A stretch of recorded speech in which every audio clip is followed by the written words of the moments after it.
On the Pathway Supply shelf in the binder, you will find these cards.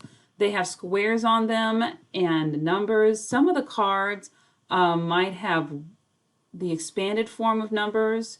Some of them might even have the word form of numbers. So pause the video, go grab those cards, and come back to me and we'll talk about what we're doing with them.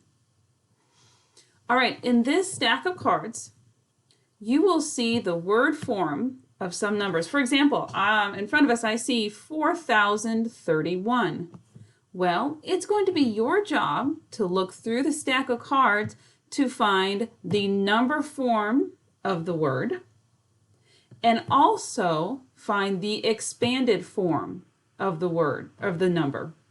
So it'd be 4,000 plus 30 plus 1.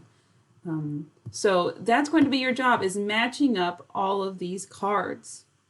And once you have matched up the word form, the expand form, and the number form of all these cards, you can go put them back in the baggie and put them back on the supply shelf and move on to the next step.